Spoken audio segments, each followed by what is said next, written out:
बदउनवानी का इलाज। जब हम किसी बीमारी का इलाज चाहते हैं तो इस बात को यकीनी बनाएं कि बीमारी का खात्मा जड़ से हो, फिर वो चाहे जिस्मानी हो या समाजी हो। बदउनवानी एक समाजी बीमारी है, उसे ऊपर से साफ करने से कभी भी इसका इलाज नहीं होगा।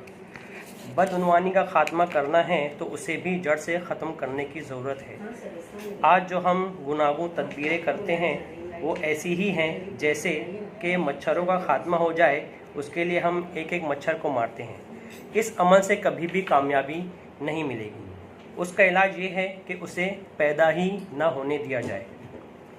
उससे बचाव के मुख्तलिफ तरीके जैसे धुआं करना, तेज़ हवा या मच्छरदानी का इस्तेमाल वगैरह, उससे सिर्फ महदूद इलाके में ही काबू पाया जा सकता है। जैसे ही हम उन महदूद दायरों से बाहर आएंगे फिर मच्छर का शिकार बन जाएंगे। इलाज यही है कि उन्हें पैदा ही ना होने दिया जाए, यानी जड़ से ख़त्म किया जाए।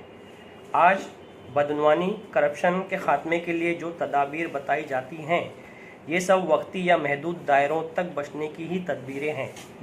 मतलब जब तक आप मच्छरदानी के अंदर हैं तभी तक महफूज हैं। बदउनवानी को जड़ से ख़त्म करने के लिए दो ही कारगर इक़दामात हो सकते हैं। पहला, एक, जब तलबा को रस्मी तालीम दी जा रही हो तो उसमें दयानतदारी, सही और गलत का सबक सबसे ज़्यादा और मौसर अंदाज में दिया जाए। कोई भी मजमून पढ़ाया जाए तो उसमें ईमानदारी क्या है ये ज़रूर सिखाया जाए। कोशिश की जाए कि महीने में टीचर एक बार तलबा से खिताब ज़रूर करें।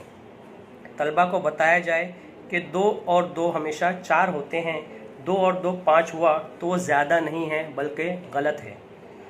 अब सवाल ये उठता है कि निसाब मुकम्मल करने के लिए ही वक्त कम है, उसमें ये सब कैसे मुमकिन है? तो हमारा जवाब है बिल्कुल मुमकिन है।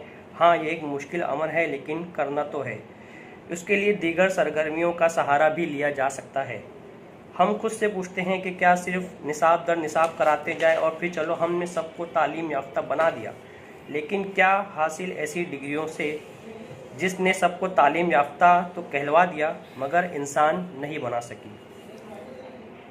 आदमियत और शय है, इल्म है कुछ और शय। आदमियत और शय है, इल्म है कुछ और शय। लाख तोते को पढ़ाया पर वो हैवान ही रहा। हम ज़्यादा तालीम और ज़्यादा मार्क्स के ख़िलाफ़ नहीं हैं हमारे नज़दीक, लेकिन हमारे नज़दीक एक तालिब इल्म 90% मार्क्स लाता है मगर उसमें ईमानदारी नहीं है, वो अच्छा इंसान नहीं है, तो उसकी कोई वक़्त नहीं है। बजाय उसके दूसरा तालिब इल्म 90% या उससे कुछ कम मार्क्स लाए, अगर कुछ कम मार्क्स लाए लेकिन वो ईमानदार हो, अच्छा इंसान हो, तो उसकी अहमियत हमारी नज़र में बहुत ज़्यादा है। वो दयानतदार, खुद के लिए, अपने घर वालों के लिए, अपने समाज के लिए, अपने मुल्क के लिए, सब के लिए सूदमंद साबित होगा। वहीं 90% मार्क्स वाला हर किसी के लिए नुकसानदेह होगा और उसके लिए हमें मिसालें गिनवाने की ज़रूरत नहीं है। बेशुमार मिसालें हम अपने एतराफ़ देख सकते हैं।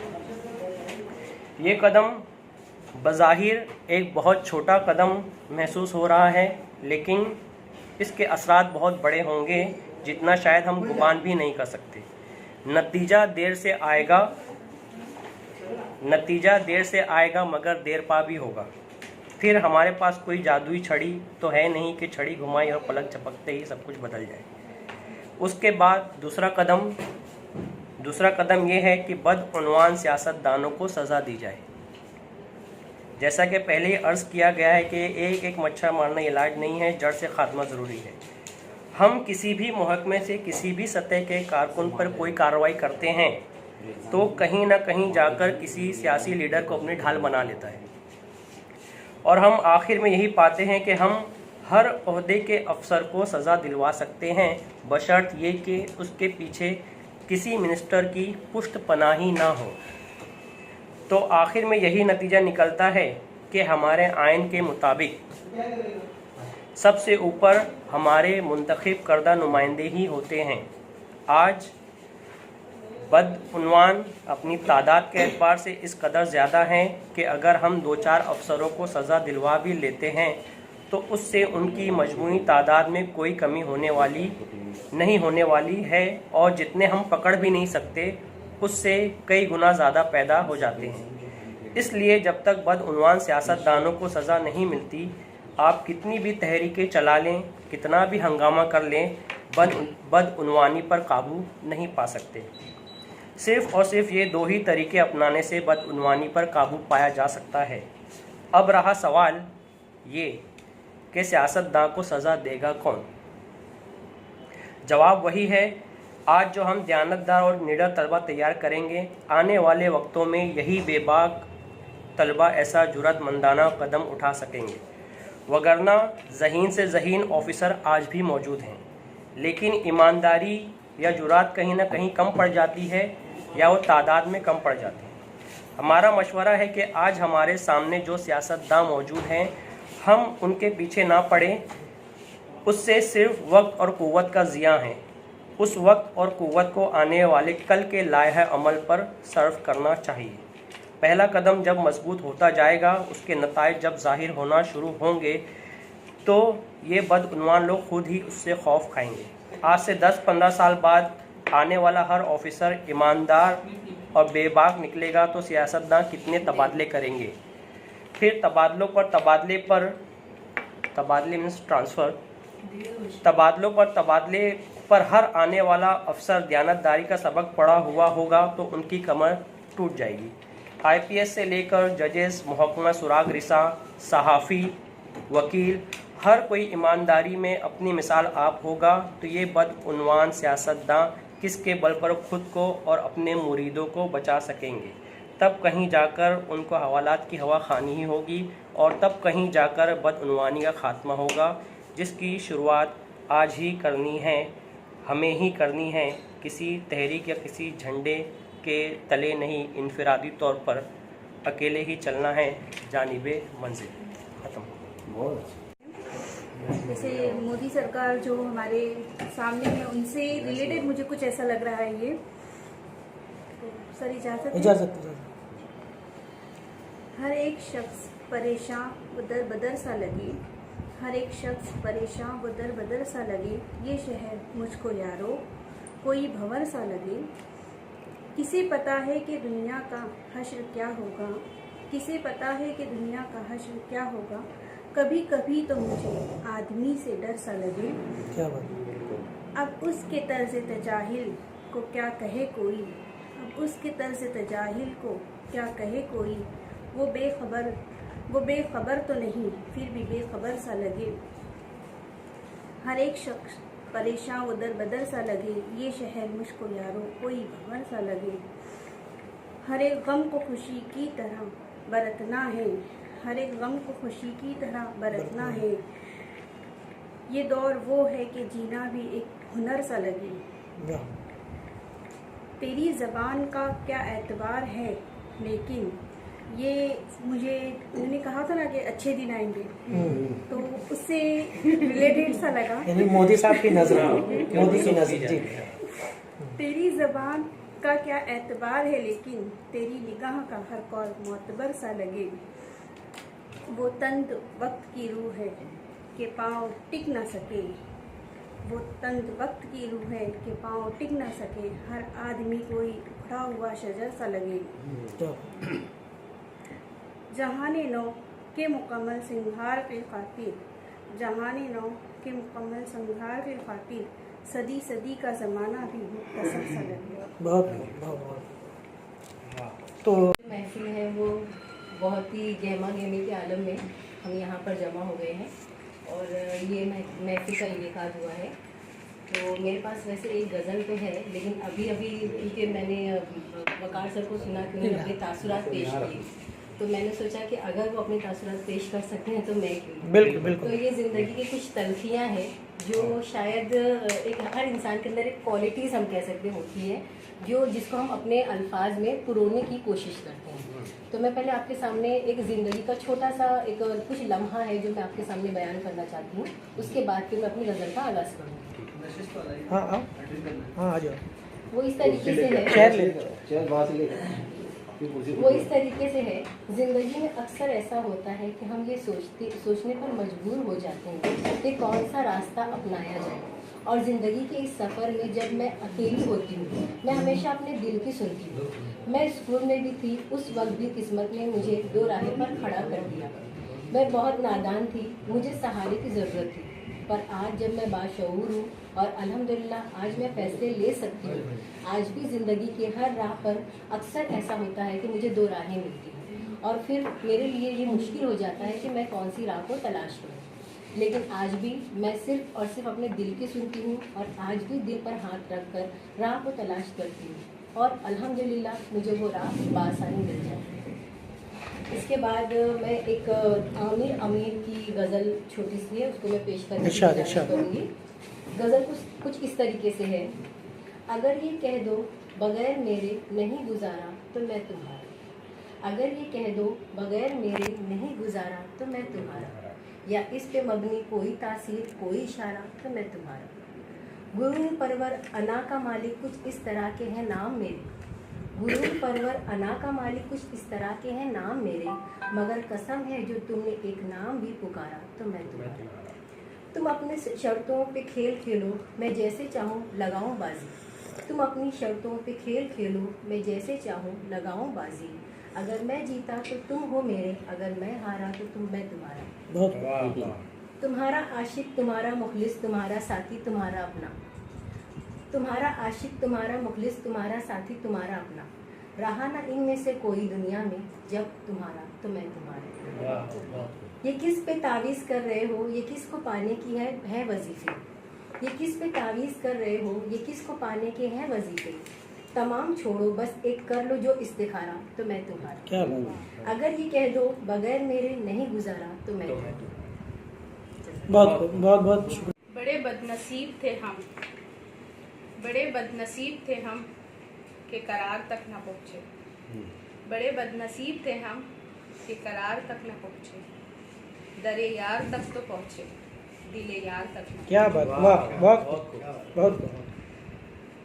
मैं दूसरी गज़ल पेश करने जा रही हूँ। उम्मीद करती हूँ आप लोगों को पसंद आएगी। जो तरन्नुम से मैं पढ़ने वाली थी, मैं घर में कोशिश कर रही थी, लेकिन मेरी बहनें इतनी जोर जोर से हंसने लगी कि मेरी हिम्मत नहीं हो रही कि मैं आप लोगों के साथ हम वादा करते हैं हम लोग नहीं हंसेंगे। क्योंकि मेरी बहनें बोली थी कि तुम पढ़ कम रही हो और है ना रोज आधा रही हो। नहीं नहीं नहीं। यूं राहे वफा की सलीब पर, यूं राहे वफा की सलीब पर दो कदम उठाने का शुक्रिया, बड़ा पुरखतर था ये रास्ता, बड़ा पुरखतर था ये रास्ता, तेरे लौट जाने का शुक्रिया। जो उदास है तेरे हिज्र में, जो उदास है तेरे हिज्र में, जिन्हें बोझ लगती है जिंदगी, सरे बज़्म उन्हें देखकर, सरे बज़्म उन्हें देखकर तेरे मुंह छुपाने का शुक्रिया। तेरी याद किस किस भेस में, तेरी याद किस किस भेस में मेरे शेर व नगमे में ढल गई। ये कमाल है तेरी याद का, ये कमाल है तेरी याद का, मुझे याद आने का शुक्रिया। बहुत बहुत है ज़माने भर का उसूल जो है, ज़माने भर का उसूल जो, वो उसूल तूने निभा लिया। यही रस्म ठहरेगी मौतबर, यही रस्म ठहरेगी मौतबर, मुझे भूल जाने का शुक्रिया। मुझे खस्ता हाल से देखकर, मुझे खस्ता हाल सा देखकर तेरे होठ फूल से खिल उठे। मुझे गम नहीं मुझे देखकर, मुझे गम नहीं मुझे देखकर तेरे मुस्कुराने का शुक्रिया। यूं राहे वफा की सलीब पर दो कदम उठाने का शुक्रिया, बड़ा पुरखतर था ये रास्ता, तेरे लौट जाने का शुक्रिया। बहुत बहुत। तो अगर इजाज़त हो तो मैं तरन्नुम से पढ़ूं। जरूर जरूर जरूर।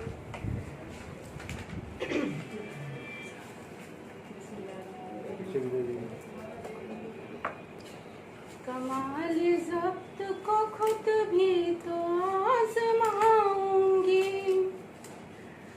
कमाल ज़ब्त को खुद भी तो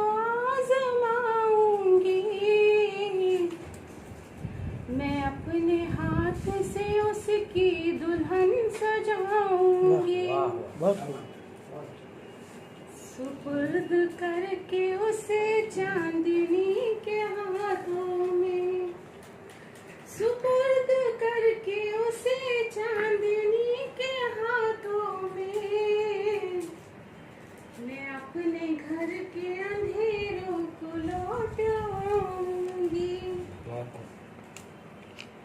बदन के कर्ब को वो भी समझ न पाएगा, बदन के कर्ब को वो भी समझ न पाएगा। मैं दिल में रोऊंगी, आंखों से मुस्कुराऊंगी, मैं दिल में रोऊंगी, आंखों से मुस्कुराऊंगी। वो क्या गया कि रिफाकत के सारे लुत्फ गए, वो क्या गया कि रिफाकत के सारे लुत्फ गए।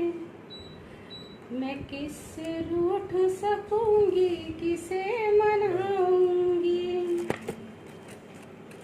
अब उसका फन तो किसी और से हुआ मंसूर, अब उसका फन तो किसी और से हुआ मंसूर। मैं किसकी नज़्म अकेले में गुनगुनाऊंगी। बहुत खूब, बहुत खूब। वो एक रिश्ता बेनाम भी, वो एक रिश्ता बेनाम भी नहीं, लेकिन वो एक रिश्ता बेनाम भी नहीं, लेकिन मैं अब भी उसके इशारों पे सर झुकाऊंगी, मैं अब भी उसके इशारों पे सर झुकाऊंगी। बिछा दिया था गुलाबों के साथ अपना वजूद, बिछा दिया था गुलाबों के साथ अपना वजूद। वो सो के उठे तो ख्वाबों की राख उठाऊंगी।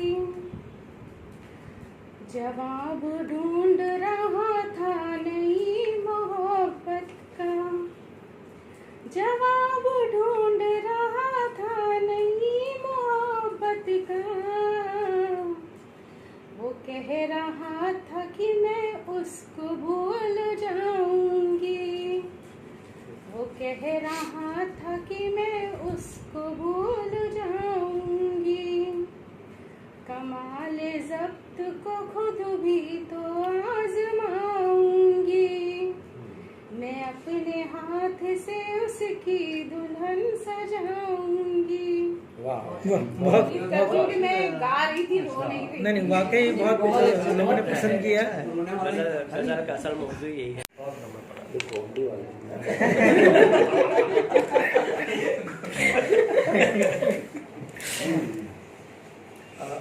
आपका हर लम्हा गुलाब हो जाए, आपका हर पल शादाब हो जाए, जिस पर बरसती है खुदा की रहमत, आपका भी नाम उनमें शुमार हो जाए। क्या बात, क्या बात।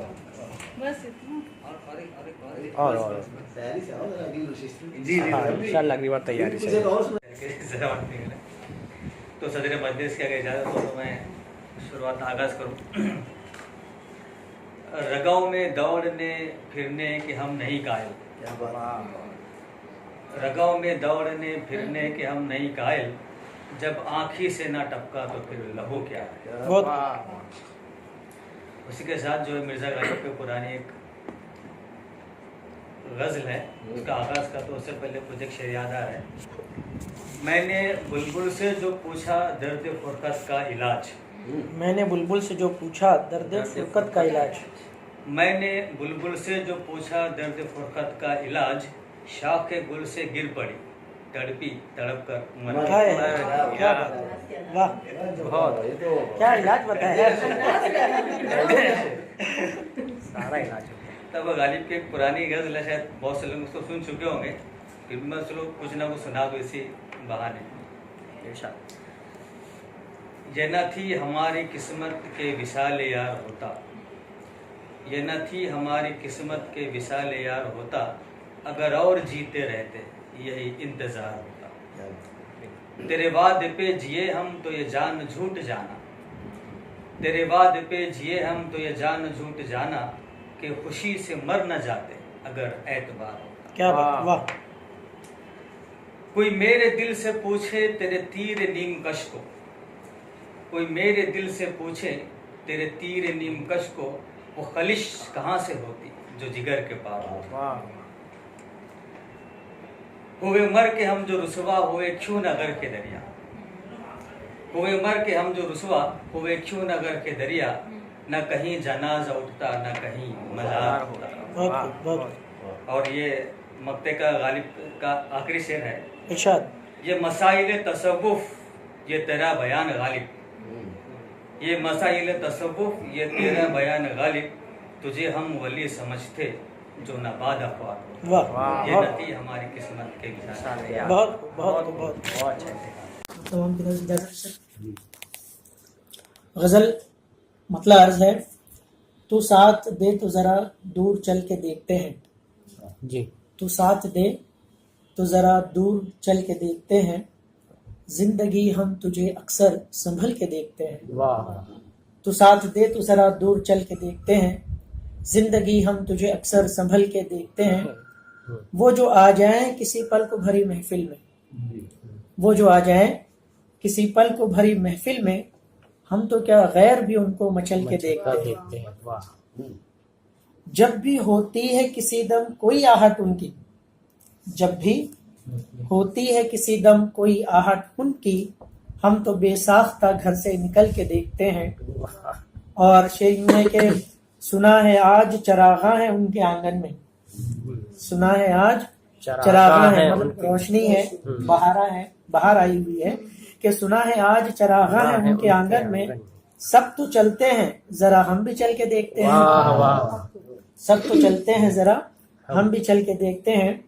और कूच है जहाँ से है बीमार दिल को उम्मीद है, दिल बड़ा मुस्तरिब होता है शायर का, और वो महबूब के पूछे में ही इसको सुकून और इत्मीनान और करार मिलता है। कि तो शेर यूं है कि पूछ है जहाँ से है बीमार दिल को उम्मीदें, क्यों ना एक बार वहां पर टहल के देखते हैं। जिंदगी तू साथ दे तो जरा दूर चल के देखते हैं, जिंदगी हम तुझे अक्सर संभल के देखते हैं। शुक्रिया, बहुत शुक्रिया सर, शुक्रिया। अभी मैं गुजारिश करूंगा, कौन हो गया, निकल गया कुछ, ठीक है सर ने कहा मीर तकबीर की गजल सुना देता।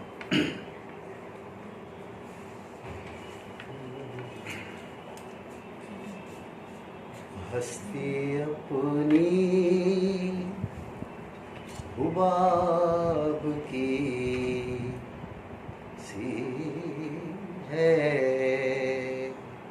हुबाब माने पानी का बुलबुला, बबल्स। हस्ती अपनी हुबाब की सी है, ये नुमाइश सुराब की सी है, हस्ती अपनी हुबाब की सी है।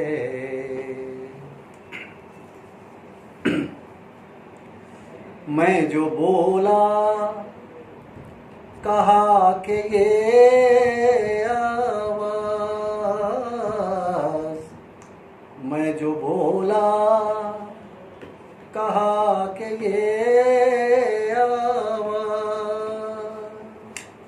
मैं जो बोला कहा कि ये आवाज, उसी खाना खराब की सी है, उसी खाना खराब की सी है। नाजुकी उनके लब की क्या कहिए, नाजुकी उनके लब की क्या कहिए, नाजुकी उनके लब की क्या कहिए, पंखड़ी एक गुलाब की सी है, पंखड़ी एक गुलाब की सी है। मीर उन्नी बाज आँखों में, मीर उन्नी बाज आँखों में, मीर उन्नी बाज आँखों में, सारी मस्ती शराब की सी है, सारी मस्ती शराब की सी है, मस्ती अपनी ख्वाब की। वाह, बहुत सर बहादुर शाह जफर की लाए थे। दो आरज़ू में कट गया, दो इंतजार में, वाली गजल याद नहीं, आइसक्रीम खाया आवाज साथ ही दे रही है। नहीं अच्छी माशाल्लाह। इरशाद इरशाद शायद आवाज साथ दे दे, वैसे मैं सोचता नहीं सुनने वालों पे गुजरे। हाँ नहीं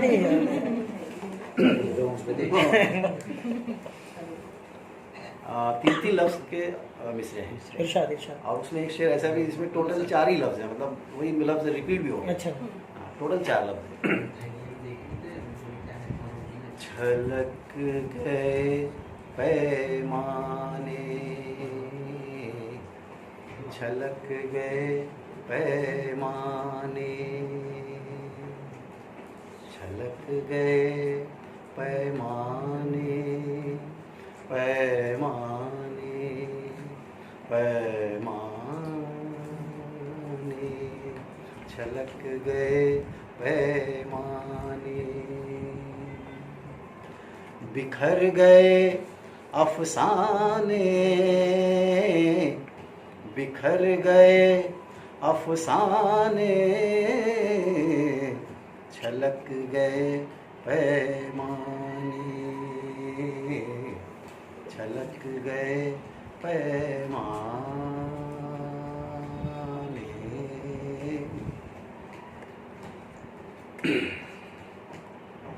सुराब सहरा सहरा,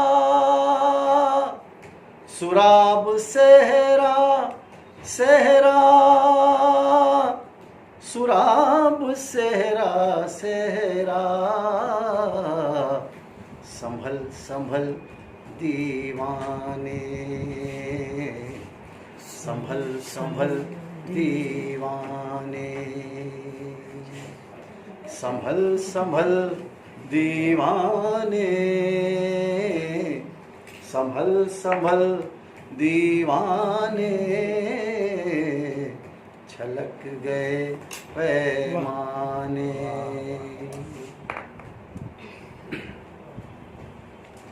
कदम पड़े क्या उनके, कदम पड़े क्या उनके, कदम पड़े क्या उनके, महक उठे वीराने, महक उठे वीराने,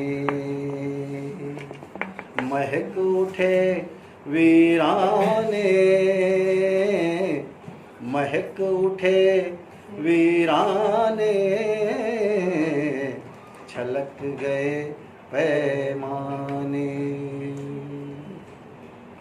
ये क्या शनासाई है,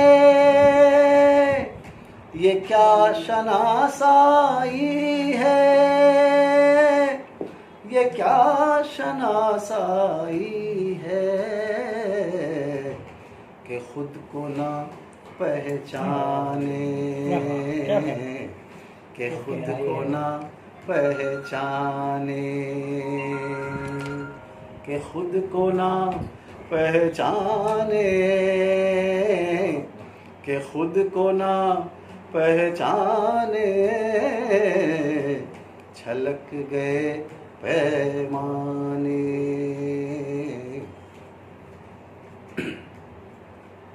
है दोस्त नादां हसरत, है दोस्त नादां हसरत, है दोस्त नादां हसरत, है दोस्त नादां हसरत, लगा मुझे समझाने, लगा मुझे समझाने, लगा मुझे समझाने, लगा मुझे समझाने, छलक गए पैमाने, छलक गए पैमाने, बिखर गए अफसाने, छलक गए पैमाने। सुबह आसिफ सर को मैंने नींद से जगाया। जो जागता है वो समझता सब दुनिया जाग रही है।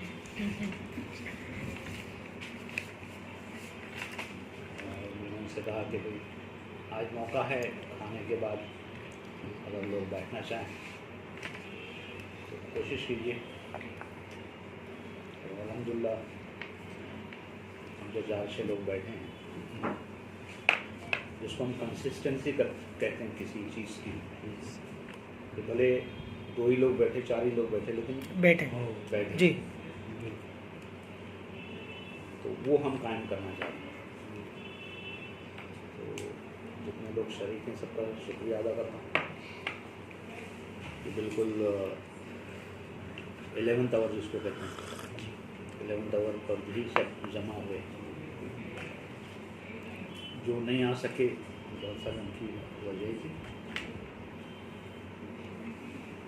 मैं आज जो 2-4 पॉइंट सुनाऊंगा, मैंने हर इसमें एक टॉपिक रखा, एक सब्जेक्ट रखा। सबसे पहले जब मैंने सुना था वो डेथ के ऊपर जी जी जी, पिछले बार लव के ऊपर, रोमांस। आज डॉटर्स पर है, डॉटर्स, बेटियाँ। एक दरख्वास्त सभी से रहेगी मेरी कि हम जब भी नशिश में बैठें तो हर नशिश के आदाब होते हैं। उस आदाब को हम जी बरकरार होते हैं, जिसमें मोबाइल का इस्तेमाल नहीं होना चाहिए।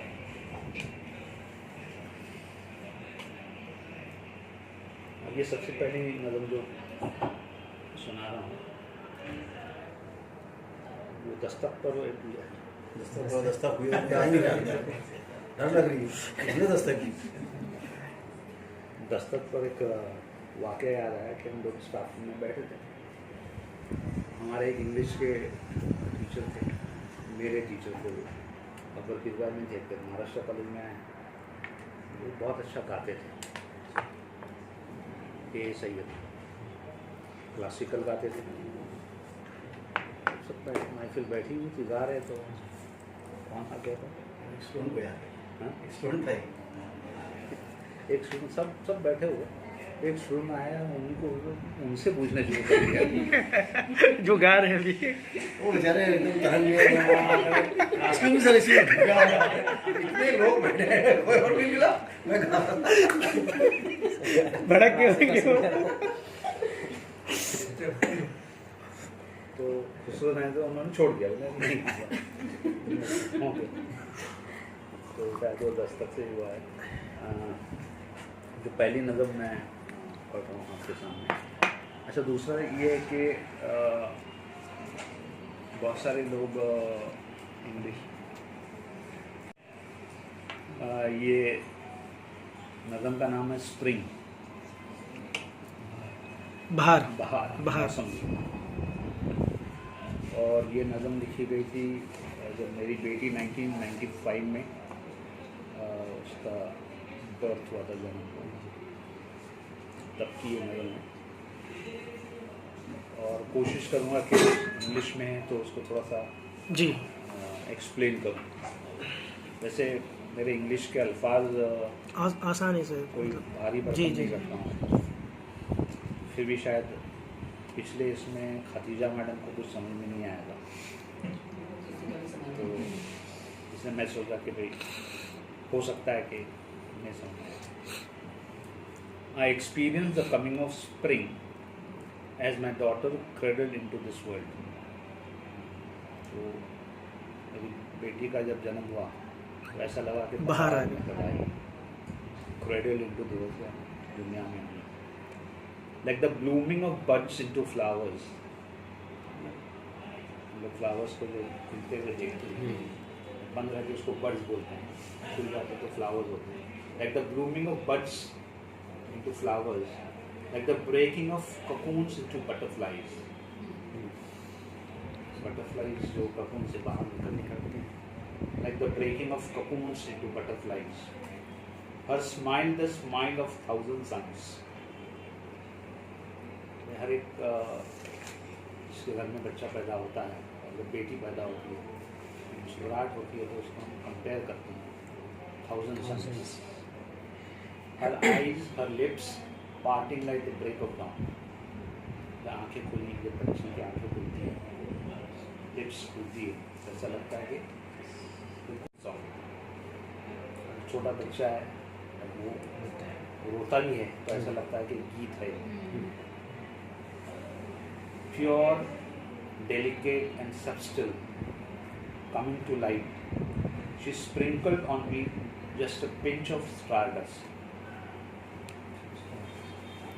कि भाई वो जब इस दुनिया में आई, बिल्कुल डेलिकेट सब्टल बच्चा जो रहता है, छोटी बच्ची जो रहती है, नाजुक बिल्कुल नाजुक होती है, उसका हाथ में जब लो तो ऐसा लगता है कि आपके हाथ में सोना नहीं, सोने की खान हो गई है। स्टार। अभी विदाउट एक्सप्लेनेशन रिपीट कर देते हैं। I experience the coming of spring as my daughter cradled into this world, like the blooming of buds into flowers, like the breaking of cocoons into butterflies।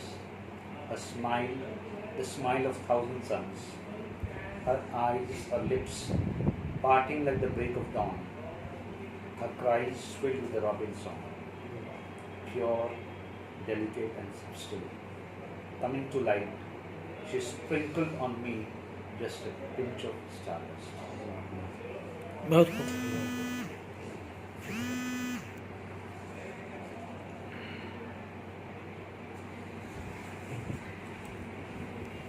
मंजर सामने आ रहा सुनाया तो मुझको ये लग रहा कितना सुनाना चाहिए। सुनाइए सुनाइए सर। सोचेगा नहीं, सर का फॉर्मूला सही फॉर्मूला है वो। अब इस पर लोग सब अमल करेंगे अगली बार से। वैसे टैलेंट पहले हम 1 घंटा बोले जा रहे हैं। मदर एंड डॉटर, ये एक तवील नज़म है। जी इसका मंजर समझ लीजिए कि हमारे मॉडर्न वर्ल्ड में ब्रीज फीडिंग जो है, ये ब्रीज फीडिंग पर है के ऊपर ये मतलब आम ऐसा मॉडर्न ये समझ है कि ब्रीज फीडिंग नहीं करनी चाहिए, ताकि भाई आपकी जो फिजिकल फिगर है जी वो बनी रहे। ये मॉडर्न दुनिया का ये है, इसका नतीजा हम देख रहे हैं। जो ब्रेस्ट कैंसर है कहीं ना कहीं वो उसका नतीजा है, part of it, not necessary 100%। Breast feeding के ऊपर अगर हम बहुत सारे ये पढ़ें, अगर टॉपिक्स पढ़ें, तो अल्लाह ने एक अजीब निज़ाम बना के रखा है कि बच्चे के प्रोटेक्शन के लिए जो माँ का दूध है उसको प्रोटेक्शन, उसको ढाल है, वो उसके लिए ढाल है, उसके ज़िंदगी भर की ढाल है। तो अक्सर माएँ अपने बेटियों को बोलती हैं कि वो they should not be sweet. तो ये नज़म उस पर है, mother and daughter. The little girl watch from the window every day the happenings on the road. छोटी सी बच्ची देख रही है क्या हो रहा है in the play ground, in the mini garden and the open unclaimed space. Garden भी है सामने, प्ले ग्राउंड है, कोई खुली जगह है, जो कुछ हो रहा है बच्ची देख रही। Childrens play, vehicles pass by, hawkers fly and so on. बच्चे खेल रहे, गाड़ियाँ चल रही है, हम पूछते भाई इसको क्या बोलते हैं, ऐसा करते रहते हैं। कोई फेरी वाला जा रहा है, बहुत सारी ऐसी चीज़ें वो बच्ची देख रही है। She also saw the puppies. बच्चे को puppies बोलते हैं। She also saw the puppies, the cows or the cow, जो गाय का बच्चा, and the goats and the piglets. बकरी के बच्चे भी देख रही हो और सूअर के बच्चे को भी देख, ये सब बच्चे भी देख रही है। Suckling the mother's udder on and off, बार बार देख रही कि ये जो जानवर हैं, ये जानवर के जो बच्चे हैं वो अपने माँ का दूध पी रहे हैं, और जब भी चाहे तो, ऐसा कोई टाइमिंग नहीं, कुछ नहीं। ये सब चीज़ें देख रही, उसमें ये देख रही। One day, all of a sudden, she questioned her mother. एक दिन अपने माँ से पूछती, Mom, did you breastfeed me? क्या तुमने मुझे दूध पिलाया? Like the mother of the puppies, cows and the piglets. अब ये बच्ची ने देखा, पूछते, बच्चे तो पूछते हैं क्या तुमने भी मुझे दूध पिलाया? जैसे ये गाय के बच्चे हैं, बकरी का बच्चा है, ये पीले, वैसे आपने भी मुझे पिलाया। The mother taken by surprise, माँ एकदम हैरत में पड़ जाती है। ये क्या सवाल पूछा है? Compose herself of her guilty conscience. अपने आप को गिल्टी कॉन्शियस है, मतलब इसमें मैंने कह दिया कि उसने नहीं पिलाया, सीधा सीधा जवाब जो है वो नहीं पिलाया, लेकिन गिल्टी कॉन्शियस है अपने आप को ठीक ठाक करके। And said, Dolly, you had this lovely milk bottles to feed from. तो तुमको तो हमने दूध पिलाया, हमारे पास तो बहुत अच्छी अच्छी मिल्क बॉटल है, अलग अलग शेप की। Cows milk so nourishing, cows milk हमने पिलाया आपको, full of proteins, vitamins, carbohydrates, तसल्ली दे रही। The dirty puppies, cows and piglets have no bottle to feed from. उनके पास थोड़ी बॉटल है, लफ्ज़ बॉटल और लफ्ज़ इस्तेमाल के डर्टी, तो गंदे हैं। देखो, you were so lucky to drink lot of milk from the bottle. वो अपनी बेटी को ये उसने इस तरीके से समझाया कि तुम तो खुश नसीब हो कि तुमको ये दूध मिला, तो ये हकीकत मैंने आपको रिकॉर्ड करूँगा। तो ये दो अलग अलग सीन थे आपके। मैंने शायद पिछले शुरुआत में कहा कि मेरे दोस्त अताउर रहमान तारिक ये कहते कि तुम्हारी जो पोएम्स है वो पिक्चर्स बना सकते, सही बात है। स्टिल पिक्चर बना सकते। अंदर का शिकर। तीसरा स्टैंजा है आखिरी। Years later, the daughter back at her mother's place for delivery. यानी पूरा आप अपना ये कर लीजिए, बच्चे की बड़ी हो गई, शादी हो गई और अपने डिलीवरी के लिए अपनी माँ के घर आई। Nurturing, breastfeeding her child. Nurturing, breastfeeding her child with love in her room. अपने बच्चे को दूध पिला रही है, एक माँ अपने बच्चे को दूध पिला रही है अपने रूम में। जैसे बशीर आया to advise her, the mother entered to advise her, both their eyes met, no word said. माँ ने और बेटी ने एक दूसरे को देखा, बेटी अपने बच्चे को दूध पिला रही है, वो बोलने आई है कि एडवाइस करनी। The daughter smiling, the mother feeling guilty retreated her steps.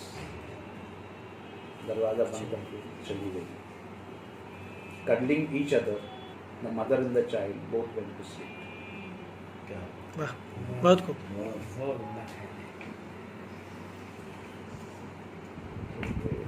खुशी थी कि बेटी जो है उसको समझता और उसने करना था, मतलब एक माँ का ये जो था उसने